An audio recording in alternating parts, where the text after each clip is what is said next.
103 Radio Salopas Beyond Information. Selamat pagi Sobat Salopas. Senang banget kali ini saya Ika Wibowo bisa menemani Sobat Salopas di Bincang Spesial bareng Bea Cukai Surakarta. Tadi udah kita infoin ya bahwa selama kurang lebih 1 jam ke depan kita akan ngobrol satu tema untuk kita diskusikan dan bahas bareng. Tapi kita juga ngajakin Sobat Salopas untuk bisa gabung di WhatsApp 081226103103. Kita bahas seputar inovasi masa depan industri tembakau dan penerimaan negara. Kita akan sapa dulu narasumber kita. Kebetulan sudah datang ke Radio Salopas.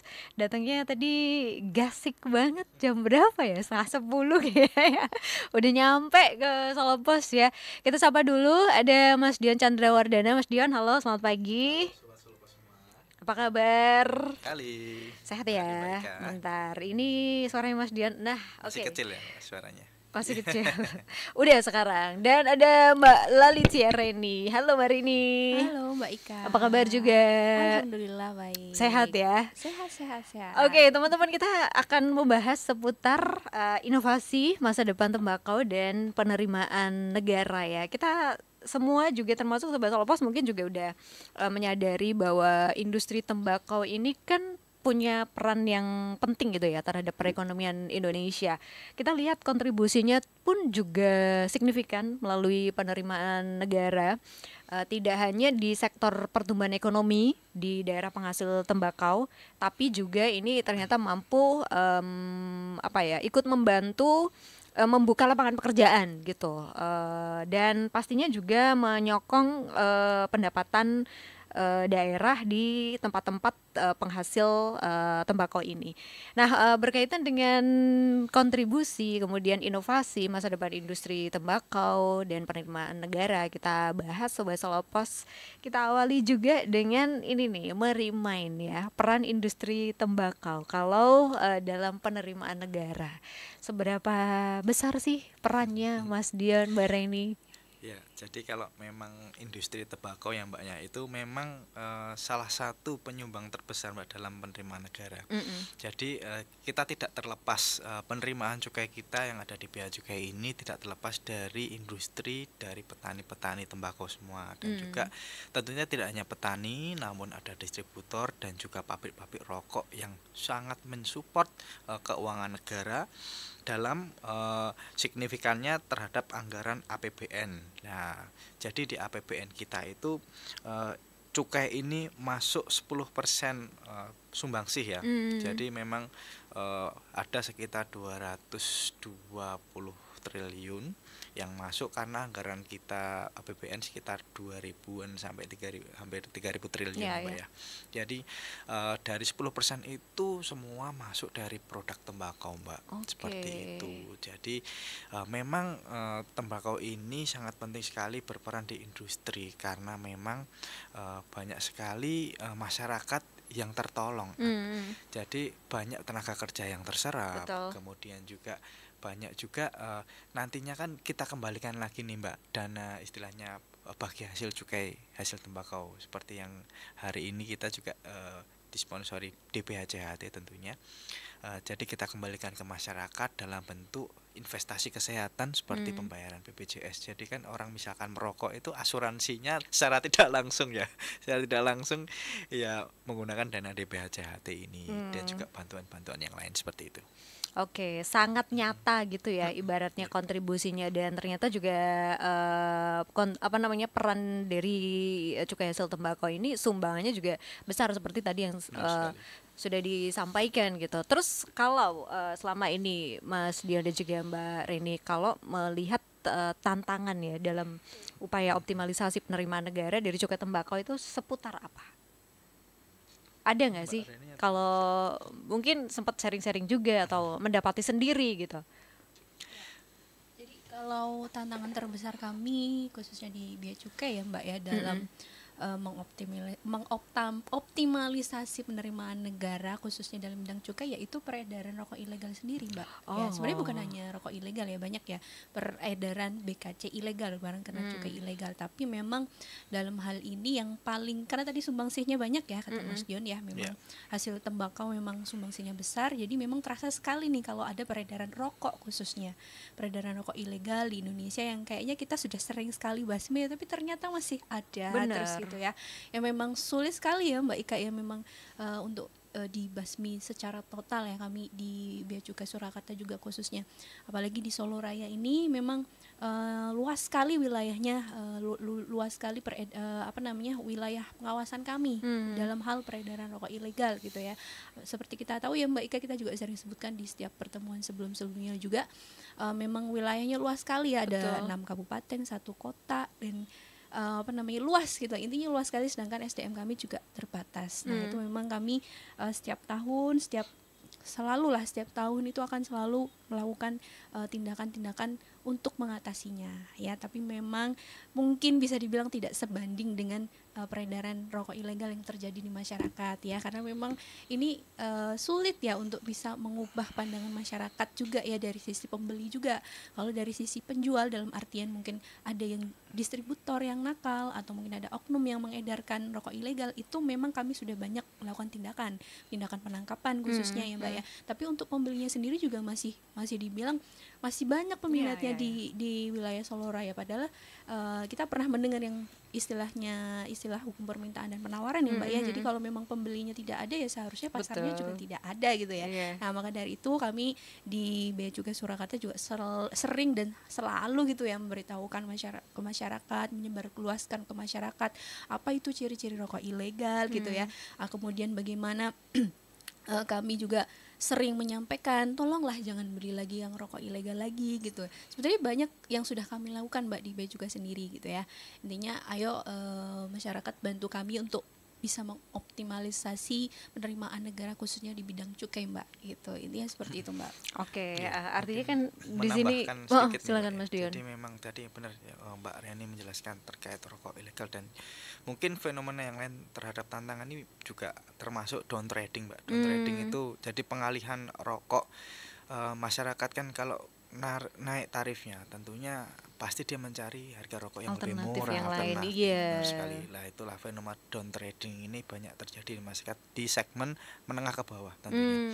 Jadi selain itu juga kita juga ada tantangan terkait tarif cukai yang selalu naik tiap tahun. Nah, tentunya kami juga sebagai pengampu kebijakan juga mengkaji ya, kenapa kok bisa naik. Tentunya itu ada permintaan dan permohonan dari mungkin Kementerian Kesehatan sebagai pengampu. Wah ini misal tagihan sakit jantung paru lebih banyak nih sekarang, mungkin gimana caranya rokok untuk lebih dinaikkan agar tidak terjangkau, seperti itu kan. Ini dua belah sisi Mbak.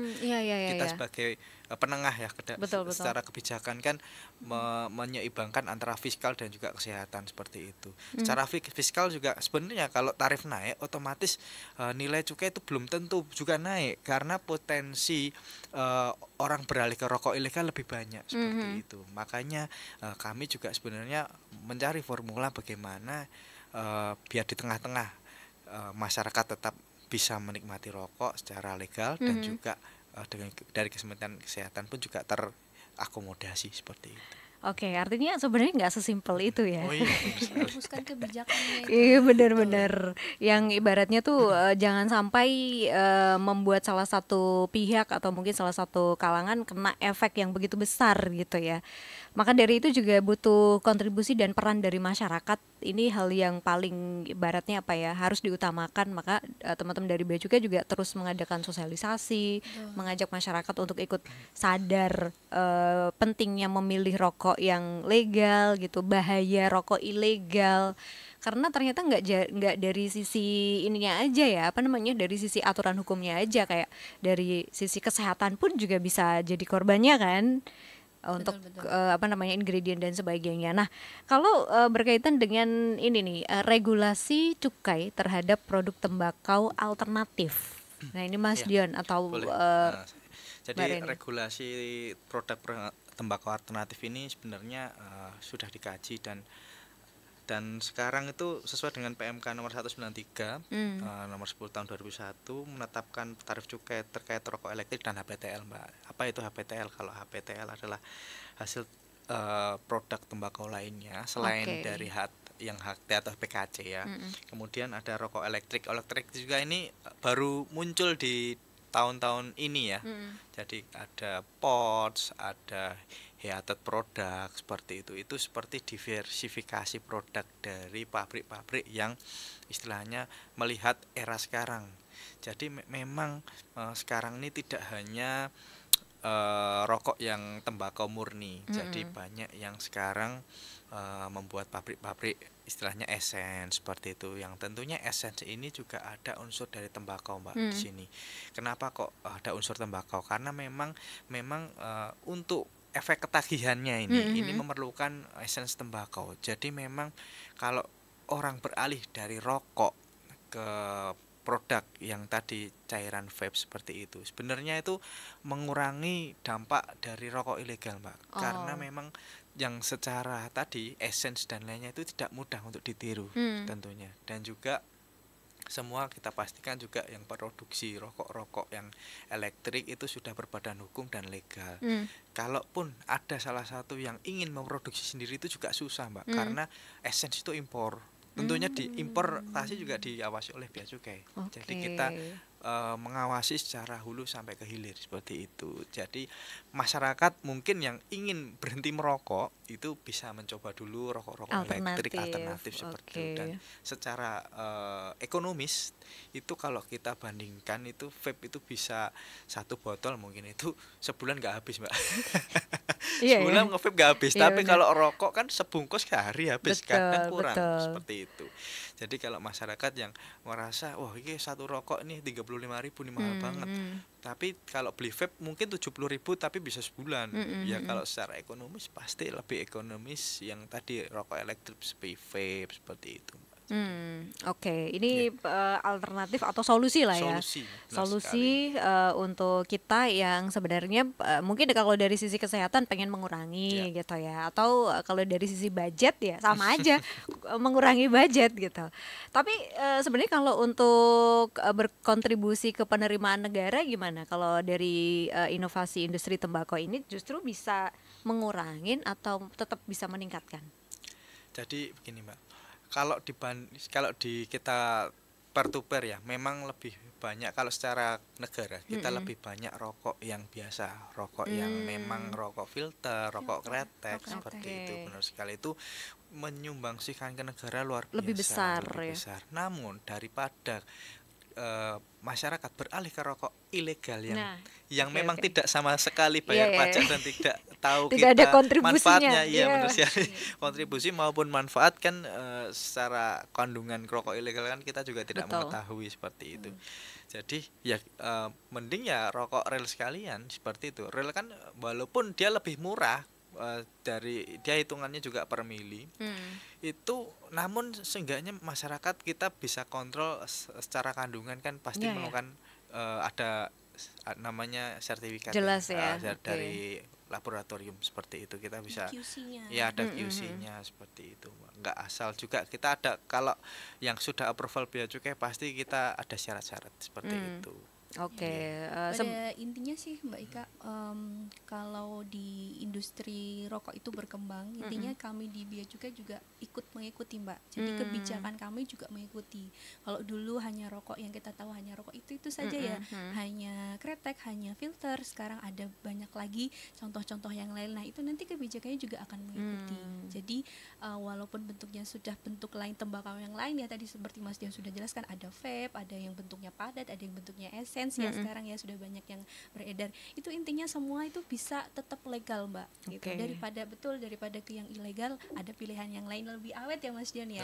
Iya, karena Mas Dion ini juga perokok juga. Jadi tahu nih bisa bilang seperti itu ya Mas Dion ya sekarang ya. Jadi sekarang lebih ke yang vape ya Mas Dion. Alternatif jadi katanya Mas Dion memang lebih murah, lebih beli mungkin satu kali belinya bisa sebulan.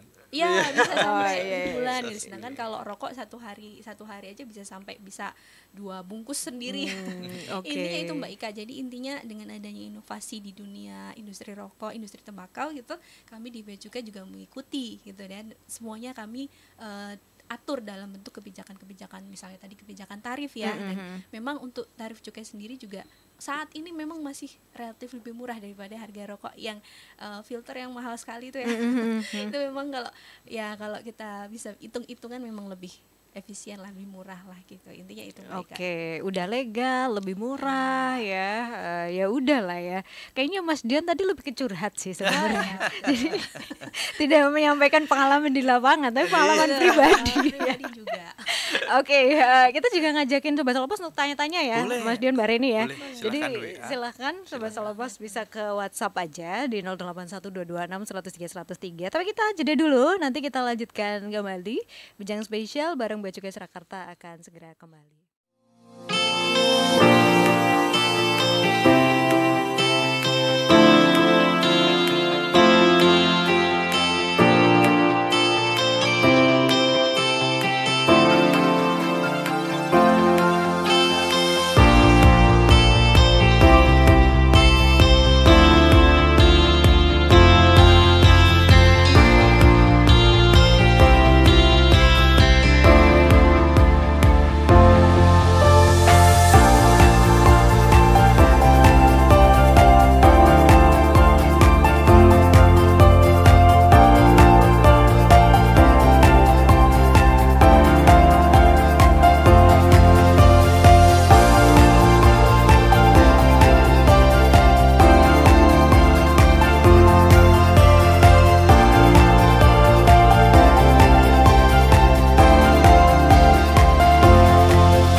Sobat Selopos, kita kembali di Bincang Spesial masih bareng Bea Cukai Surakarta ya. Dan Sobat Selopos kita ajak kembali untuk bisa gabung di 081226 103 103. Kita lagi bahas tentang inovasi masa depan industri tembakau dan penerimaan negara. Mas Dion, Mbak Rini, kita lanjut lagi. Kalau tadi di sesi awal kita sebenarnya udah semakin disadarkan gitu ya, seberapa besar sih sebenarnya peran support industri tembakau ini terhadap penerimaan negara, termasuk juga alternatif gitu ya. Meskipun nanti mungkin Mas Dion juga akan tambah sharing-sharing lagi juga Mbak Reni mengenai alternatif-alternatif yang ibaratnya bisa dicoba gitu. Terutama kalau untuk anak muda sih. Anak muda ini kan sukanya yang memang hemat budget tapi bosen dengan yang udah-udah gitu. Pengennya nyoba sesuatu yang baru terus. Nah, saya juga pengen tahu nih tren konsumsi tembakau.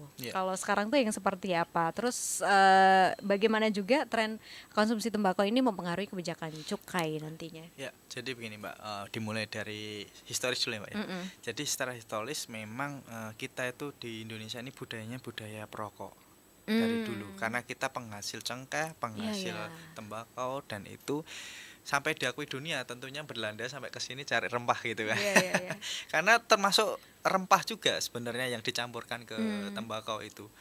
Nah, zaman dulu ya, nenek moyang kita kan terkenal sama kinang seperti itu ya. Tentunya kinang itu juga berasal dari tembakau juga yang diberikan rempah-rempah, dan itu terbukti menguatkan gigi. Jadi nenek-nenek zaman dulu itu kok giginya kuat malah ada. Kalau di desa itu masih ada loh ya seperti itu loh ya. Sekali. Jadi memang secara budaya kita memang historis memang sudah ada. Nah, namun sampai sekarang itu masuklah produk-produk yang memang ada namanya tembakau filter. Jadi rokok sigaret filter, rokok sigaret kretek. Jadi bedanya gini Mbak, kalau yang sigaret filter itu rokok namun yang membuat pakai mesin.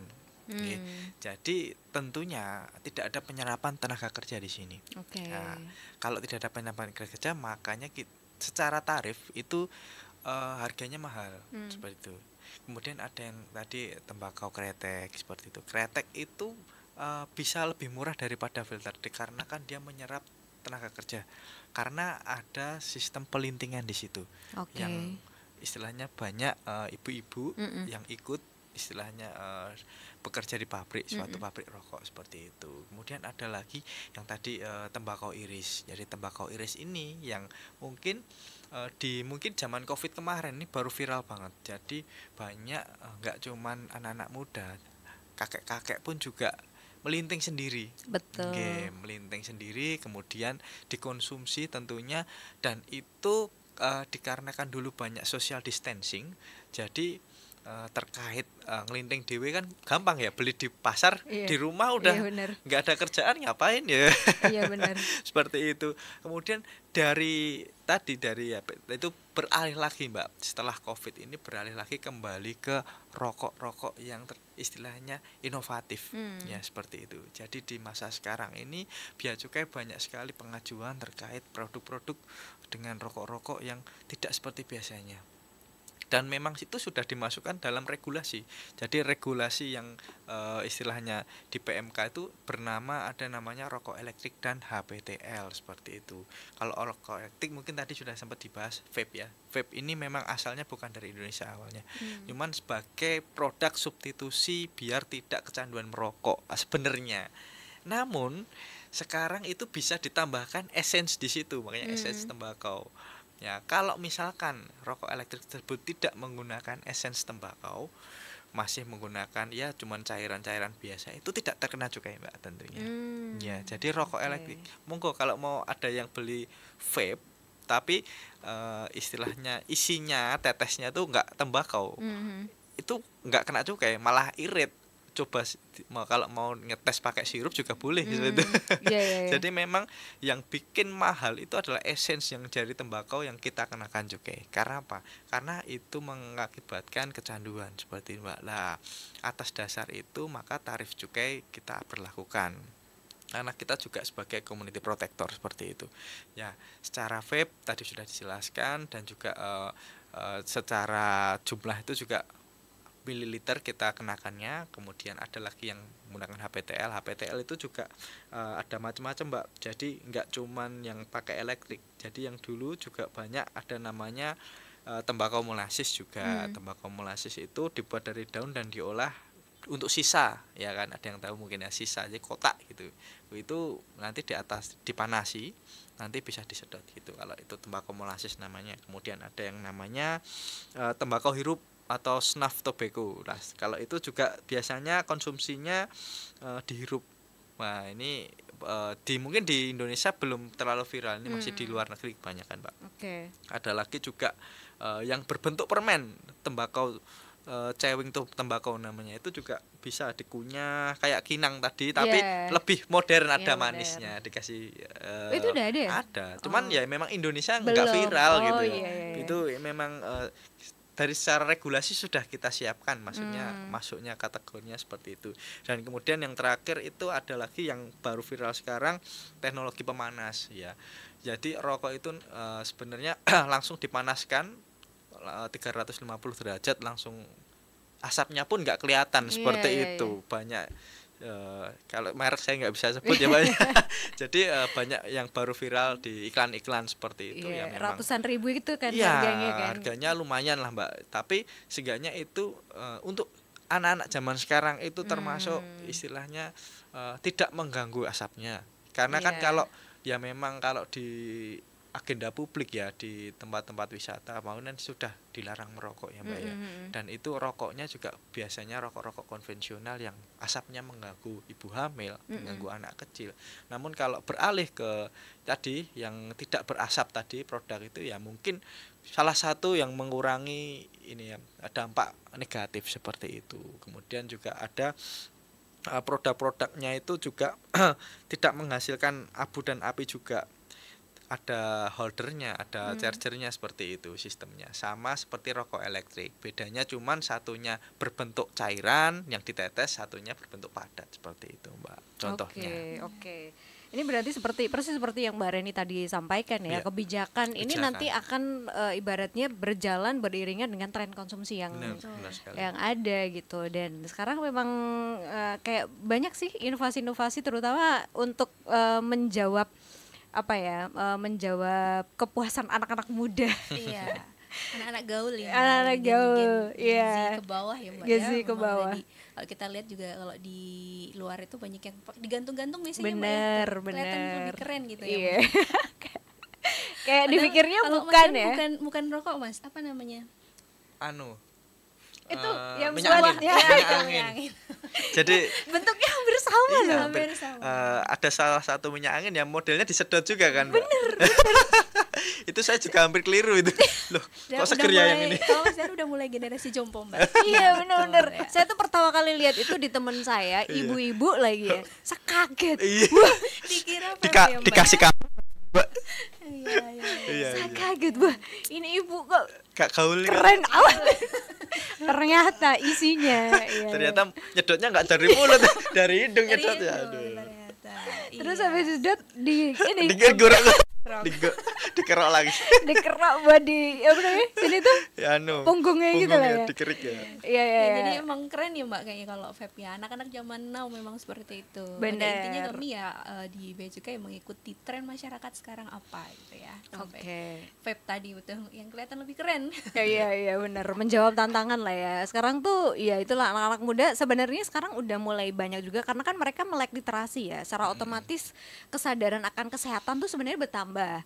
Cuman kan kadang tetap pengen nyobanya ada. Iya betul. Gitu loh. Jadi mereka cari solusi nih. Saya gimana caranya tetap bisa nyobain ini tapi yang resiko kesehatannya sedikit. Paling kecil. Iya. Dan budgetnya sedikit. Yang penting itu sih kalau yang anak muda itu. Jadi ya udah akhirnya ketemu gitu loh jawabannya. Jadi kenapa Mbak kok beberapa anak muda sekarang itu lebih senang vape? Mungkin ada jadi jawaban. Saya juga awalnya ini anak muda kok sekarang seneng vape, kenapa? Ternyata kalau di tongkrongan itu biasanya ada yang punya vape tinggal minta, tidak beli. Yang penting punya alatnya. Oh gitu. Iya, jadi sharing. Saya juga beberapa kali kan kita kan nongkrong ya, kita lihat loh ini anak-anak muda kok nge-vape semua, tapi kok nggak ada liquidnya. Biasanya kan satu orang satu liquid ya. bener. Ternyata enggak, itu urunan beli Iya. liquid satu itu juga. Oh iya bener. Jadi yang Tambah irit nih murah tambah banget. murah banget. Aduh, Wah. kalau rokok kan nggak bisa dijoin Bener, gitu Mbak ya. bener. Tapi kalau Droplet.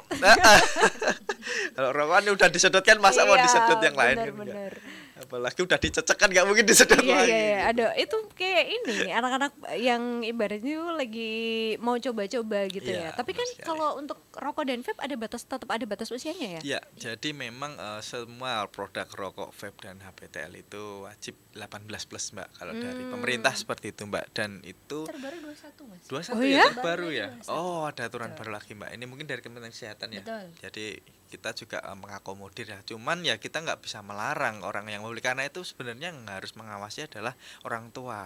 Ya seperti itu. Dan juga kalau secara distributor kami sudah sampaikan juga bahwa yang boleh di situ sudah tertera ya 21 plus seperti itu. Jadi kalau di luar negeri tentunya membeli rokok itu perlu menunjukkan KTP. Cuman kalau di Indonesia mungkin ya agak susah. Belum Iya, ya. agak susah. Menerapkan itu. Menerapkan ini. Iya, unik-unik soalnya Iya. kan di negara Salah satu juga Mbak kebijakan cukai, kenapa mungkin ada yang bertanya-tanya kenapa naik terus. Nah, salah satunya juga untuk mengurangi prevalensi merokok.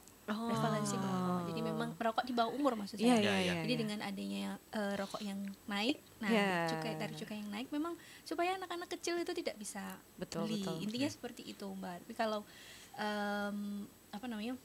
Kalau dia beralih ke yang lain, kira-kira alternatifnya kemana? Nah, salah satunya ya tadi tuh, contohnya rokok elektrik gitu. Jadi jangan daripada beli yang rokok ilegal, masih lebih baik rokok elektrik karena masih kita akomodir untuk cukainya seperti apa, pembayarannya, tarifnya berapa gitu, masih kita akomodir. Jadi masih bisa berkontribusi lah setidaknya kepada negara ya Mbak, daripada beli rokok-rokok yang filter tapi atau kretek yang ilegal, ya itu masih lebih baik lagi untuk yang beli yang vape aja gitu, karena pasti sulit untuk didapatkan di pasaran yang istilahnya palsu gitu ya. Kalau sampai dengan hari ini pun kami di Bea Cukai juga masih belum menemukan vape yang ilegal juga gitu ya. Masih kebanyakan didominasi tangkapan kami itu di rokok yang kretek maupun yang filter. Intinya itu Mbak.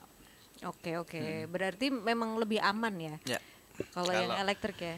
Sebenarnya kalau dikatakan lebih aman sih itu tergantung daya tubuh masing-masing ya Mbak ya. Karena Aman secara ini apa namanya kekhawatiran legal dan enggaknya gitu. Oh, ya, betul. iya, kalau Gejala secara tidaknya. kelegalannya kita pastikan kebanyakan dari pabrik itu ya memang legal kebanyakan, karena agak susah ya untuk kita kan kita wajib ada namanya laporan namanya CK4 itu. Jadi pabrik memproduksi kalau lebih dari CK4 itu kan wajib dilaporkan ya, karena yang CK4 itu kan nanti ditempeli pita cukai Mbak. Nah, kalau dia mengeluarkan barang tidak menggunakan CK4 dan juga pelekatan pita, ketahuan pasti pabriknya. betul. Makanya nggak mungkin istilahnya tiba-tiba orang buat gudang pencampuran esensi, itu jarang. Pasti kalaupun ada itu juga dibaliknya pasti ada pabrik yang mensuplai. Seperti itu. Pabriknya itu pasti berkaitan dengan bea cukai, karena di bea cukai pun semua itu di importasi itu sudah terlihat, bisa kita lihat siapa aja yang impor. Lah yang impor kan pasti istilahnya kemana saja itu kita paham, seperti itu Pak. Oke. Kalau kita kembali lagi ke penerimaan negara tadi, pastinya kan ada upaya ataupun strategi ya yang terus dilakukan, atau mungkin strategi yang diterapkan pemerintah untuk menjaga penerimaan negara dari cukai tembakau. Ini seperti apa kalau strategi yang terus diterapkan? Tentunya kalau dari pemerintah itu kemarin baru aja ada undang-undang harmonisasi peraturan perpajakan ya Mbak ya. Itu di situ juga termasuk penyederhanaan administrasi perpajakan, peningkatan pengawasan, kemudian juga ada pengembangan aplikasi, dan juga di sekarang ini ada Kortek kan yang baru kalau pemerintah kan, kalau yang terkait pajak seperti itu. Namun juga kalau yang terkait dari rokok ini kita ada aplikasi namanya Sirolek juga, sistem aplikasi rokok ilegal. Nah itu masyarakat bisa melaporkan mau ke Bea Cukai ataupun Satpol PP setempat, itu bisa untuk terkait ini ya pengawasan. Dan juga kita juga yang terbaru ini ada undang-undang masuknya di PMK itu ultimatum remedium. Jadi tidak semua orang yang kita tangkap itu langsung kita penjarakan. Kalau dulu kan di bahasa undang-undangnya kan menyimpan, mengedarkan gitu kan, setiap jadi semua orang yang sudah masuk kategori itu bisa saja dipenjarakan kalau dulu. Namun karena kita banyak istilahnya menangkap barang-barang tersebut dari pedagang yang notabene pedagang belum tentu paham ya, bisa saja dia dijebak karena kebanyakan memang di lapangan itu sales rokok ilegal itu tidak suruh membeli dulu, makanya tertarik. Titip bahasanya, titip barang seperti itu. Ya kalau titip kan mau nggak mau barang kita ambil, namun kan orangnya kan juga istilahnya harus dibuktikan nih milik barang siapa, milik distributor atau pembeli. Lah mulai dari situ ada PMK terbaru yang bisa istilahnya memberikan ultimatum remedium. Jadi win-win solution. Jadi negara mengenakan denda terhadap produk yang ilegal seperti itu. Jadi 3 kali nilai cukai untuk menutup bolongnya cukai rokok yang dijual seperti itu, Mbak. Jadi banyak sekali sekarang kalau kita misalkan 1 slop gitu dendanya sekitar 400 ribuan seperti itu. Bahkan rugi.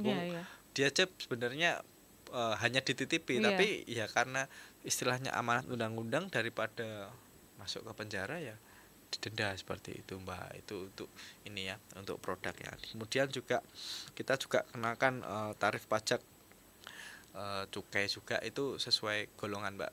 Jadi tidak mungkin orang yang baru saja membuka pabrik itu langsung golongan tinggi atau kita kenakan tinggi, itu enggak.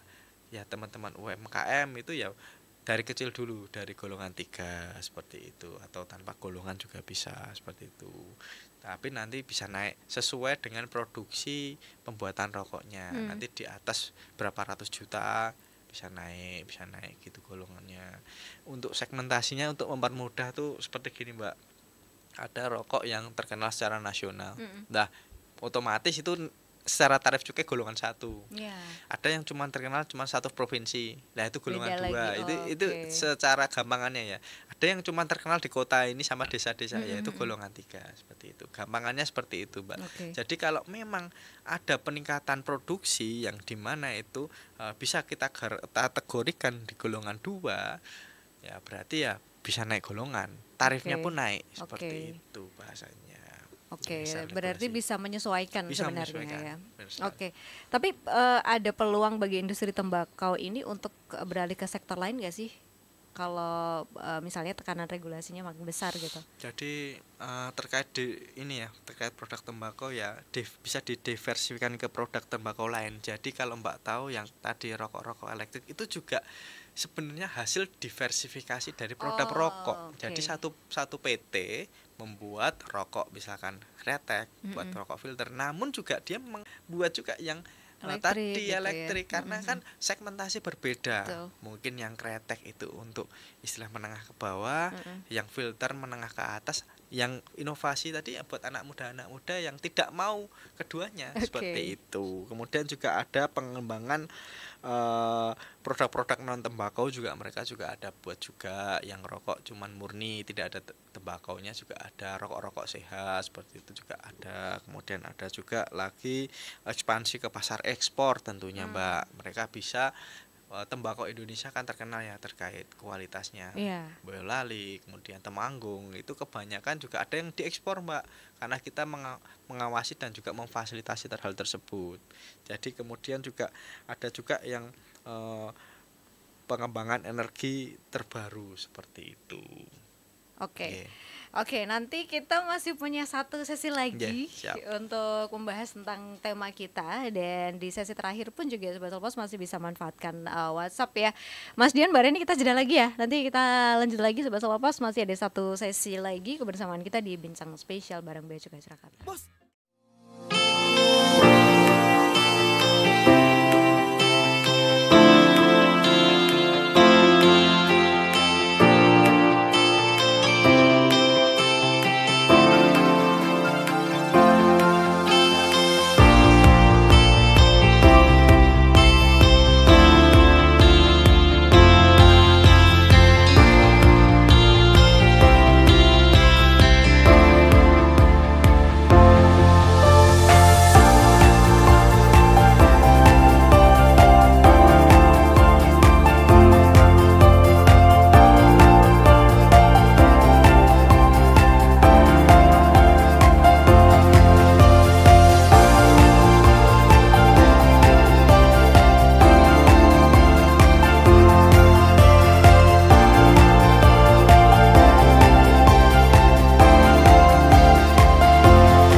Oke, Sobat Selepas pukul 10 lebih 48 menit ya. Kita masih bersama di Bincang Spesial bareng Bea Cukai Surakarta. Dan kita juga masih bersama dengan Mas Dion dan juga Mbak Reni, membahas mengenai masa depan inovasi industri tembakau dan penerimaan negara.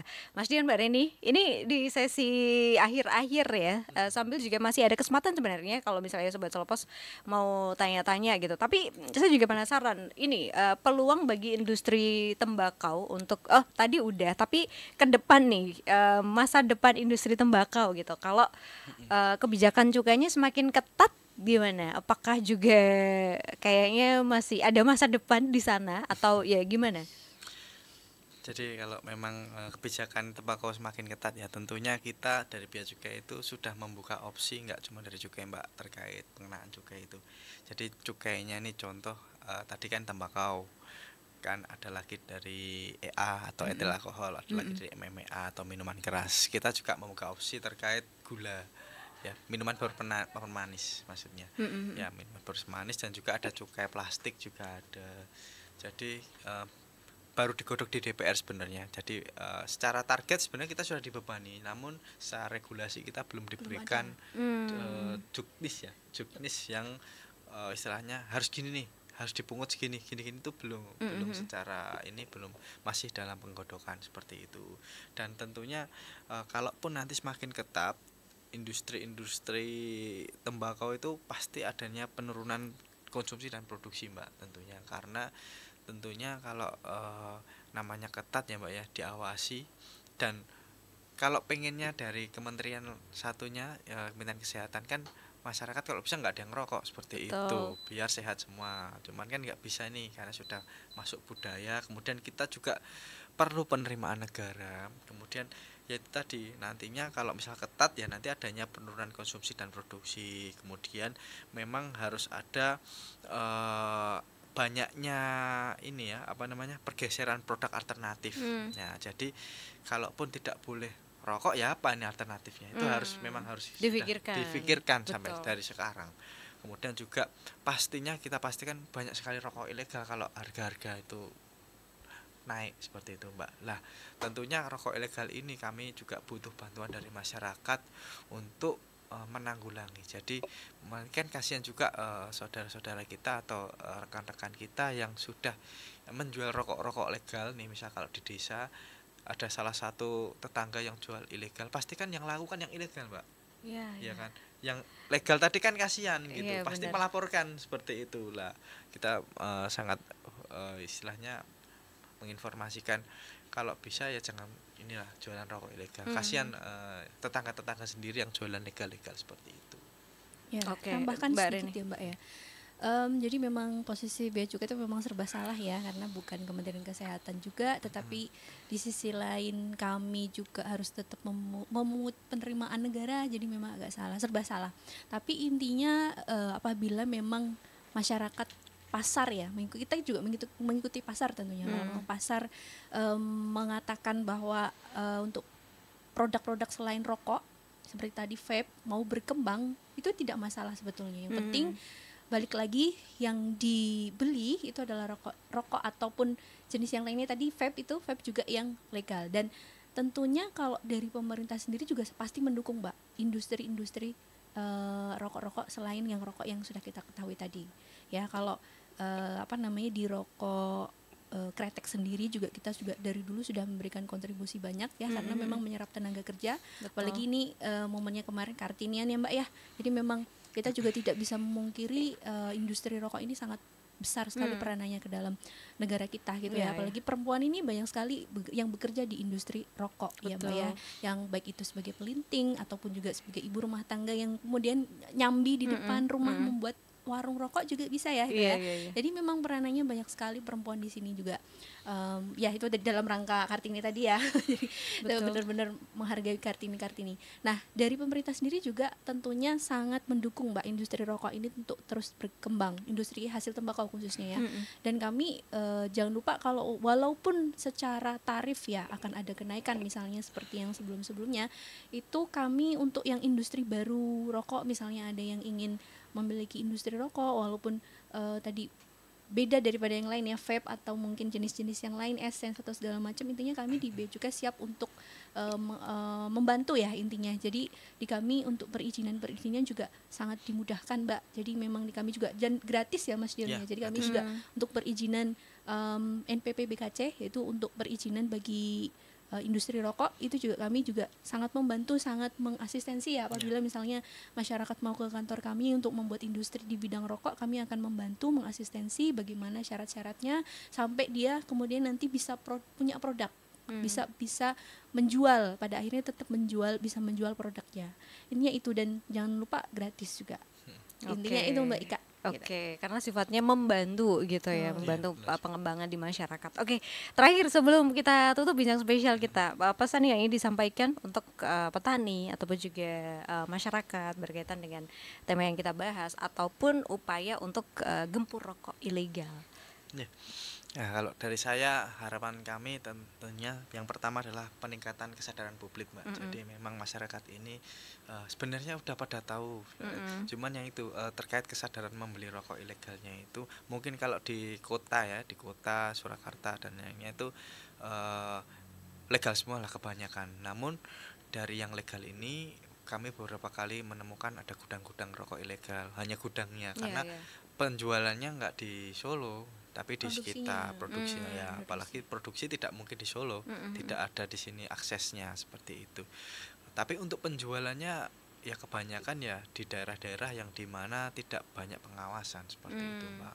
Makanya harapan kami masyarakat bisa menginformasikan pada kami di 089 69 80 50.000. Saya ulangi 089 69 80 50.000 dan di @beacukai Surakarta Instagram. Silahkan kalau misalkan ada info-info terkait rokok ilegal ataupun tempat yang nggak usah sebut nama nggak apa-apa, kita rahasiakan kok, pokoknya langsung share log foto Mas ada rokok ilegal, informasinya tetap sedetail mungkin, tapi untuk informannya tetap dijaga, tetap rahasia. Kalau memberitahukan dijaga, kalau tidak pun tidak apa-apa, yang penting informasinya juga sudah detail.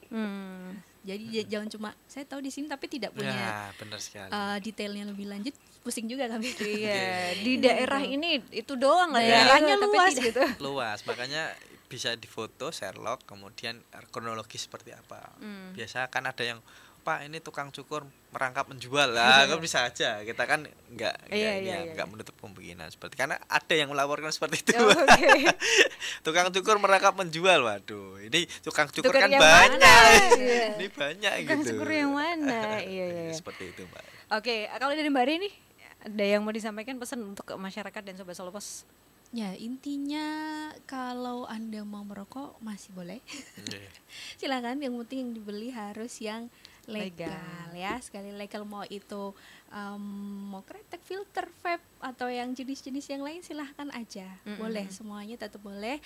Yang penting yang harus dibeli adalah yang legal ya. Itu yang selalu kami sampaikan ya, setiap kali kami sosialisasi dimanapun berada, pasti ayo masyarakat jangan beli lagi yang ilegal lagi ya. Selain tadi melaporkan kalau ada informasinya, selain itu juga dari diri sendiri juga harus sadar, sudahlah jangan beli yang ilegal lagi ya, bagaimanapun caranya. Atau mungkin mau tingwe juga ada, tingwe yang penting yang dibeli yang tembakaunya juga yang betul. Legal ya, ada ini ya, ada cara sendiri, tidak untuk diperjualbelikan juga. Jangan sampai nanti saya mau tingwe aja tapi habis itu dijual beli, itu juga nggak boleh ya. Tidak boleh diperjualbelikan tanpa izin ya Mas ya, intinya itu. Kemudian apa ya, masyarakat ya kembali lagi ke situ, jangan membeli rokok yang ilegal gitu intinya. Dan kalau masyarakat mau punya bisnis seperti yang tadi kami sampaikan, jangan khawatir punya bisnis di bidang industri rokok ataupun yang lain yang sama-sama kena cukai, mungkin itu miras atau etil alkohol, mau punya pabrik etil alkohol boleh konsultasi ke kami. Jangan khawatir, pasti nanti kami akan lakukan asistensi sampai dengan bisa benar-benar beroperasi, bisa memiliki produk tersebut. Dan juga jangan lupa gratis juga Mbak, ya, tidak ada yang bayar.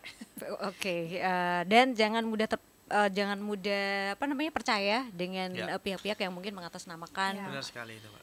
Bea cukai modusnya juga jangan sampai terjebak ya, karena sekarang banyak sekali modus-modus peredaran rokok tadi seperti misalnya Mas Dion jelaskan tadi ada yang dititipin gitu. Kalau lebih jauh lagi mungkin di seksi selanjutnya bisa ya. Bener. Pasti nanti kita akan bahas tema-tema yang lain juga di sesi-sesi berikutnya. Cuman yang juga terus kita tekankan bahwa di sini sebenarnya banyak alternatif dan pilihan. Gak semua yang legal itu mahal, Sobat Selopos, bisa disesuaikan dengan kemampuan kita ya. Jadi ini adalah cara yang make sense sebenarnya untuk kita tuh benar-benar menjauhi sesuatu yang ilegal. Udah membuat hati tenang, ya kan, nggak, ibaratnya nggak akan tersangkut dengan kasus-kasus hukum dan sebagainya. Secara kesehatan juga kalau yang legal kan pasti komposisinya juga disertakan kan, kita jadi lebih aman gitu. Oke, Mas, ibadah ya Mbak ya, karena berkontribusi. Oh iya, bisa terhadap kemaslahatan masyarakat ya. Oke, Mbak Reni terima kasih banyak, Mas Dian juga terima kasih banyak. Next time kita ngobrol lagi dengan tema yang lebih beda lagi. Dan Sobat Selopos terima kasih banyak juga untuk yang sudah bersama kami di Bincang Spesial bareng Bea Cukai Surakarta. Kita akhiri sampai di sini. Selamat pagi, sampai jumpa.